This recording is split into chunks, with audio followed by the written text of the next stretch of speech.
And then after Minnesota turns the ball over or whatever happened there, Kamara got the Kamara comes back in and then scores. And Kamara just ran all over him all day. And watching Kamara run makes me jealous.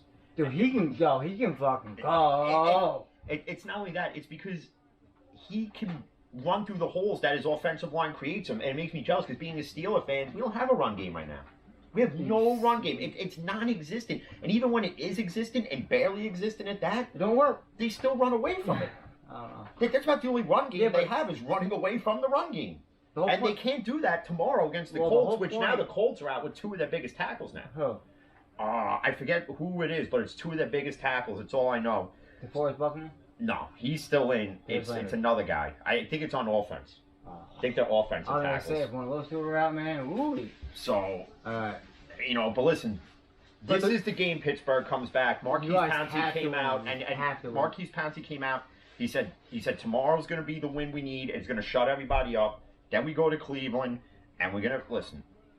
Any interdivisional game, whether you're a Steeler fan, Raven fan, Giant fan, Cowboy fan, Eagle fan, they are the worst. They are the worst games to watch because they create just so much.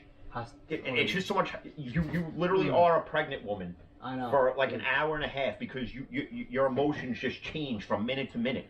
Your team makes a big play on offense and they score a touchdown, you're happy, and then on defense they just suck it up, and then you're chasing a dog around the house because you want to whale him across the wall, but you can't because he's a furry little cute little fuck. But still, you just, all these emotions, and then you're hot, you're cold, and then it's I just can't. And believe me, I've had those days, man, between Eli Manning and the Giants and Tony Romo with the Dallas Cowboys. Every single time we played them, twice a year, man, I always test. It's the same thing even when it's Jets Patriots. Even when the Jets were good from time to time, decent, which was decent, which was very.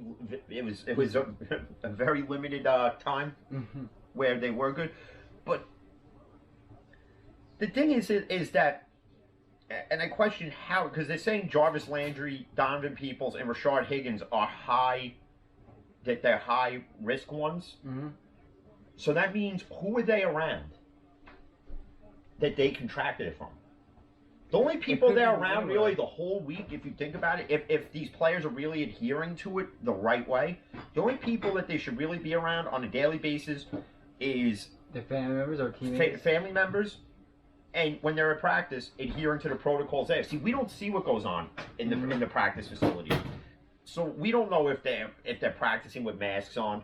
It's like the same thing people say with politicians. Oh, they only put a mask on when the camera's on. Which leads me to believe when they're filming these little practice promo videos that they do or whatever, are they really just doing it for that too? Are they really just wearing the mask just for the TV, and then when the TV's off, it's like, all right, just rip it off and just go back to regular practice with no mask on? Probably. Honestly, yeah. Because honestly, people hate wearing that shit. And I got a question because, the NHL last year, for 10 weeks straight, had no positive tests whatsoever. But they did it in neutral sites, and I understand that. But even still, they had no positive tests. None. But you really can't None do that whatsoever. in football unless you do it in play. And then the NBA, they had a bubble, but they had all these teams in the bubble. They all however many teams they had. Because think about it, they had play-in games.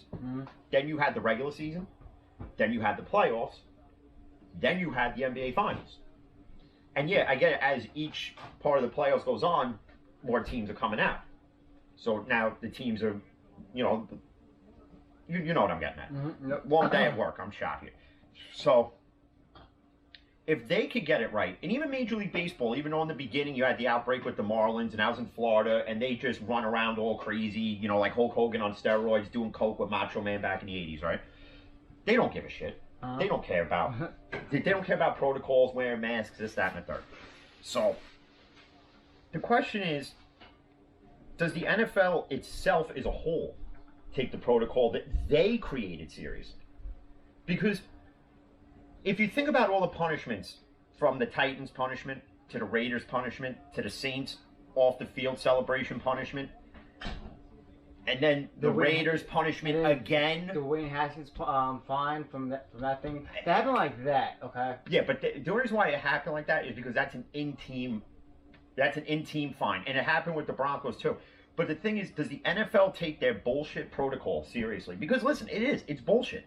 I mean, $300,000 for holding illegal practices at a high school field when you were told not to have That's practices pocket anywhere change, else Come on. but your training facility. Okay, so that's a BS fine right there. Then you had the Raiders where Gruden got fined for not wearing a mask on the sideline. Then they got fined, and he got fined again Gruden got for fined 2 or that 3 times. for that event that charity event where they were all unmasked. That was a $500,000 fine.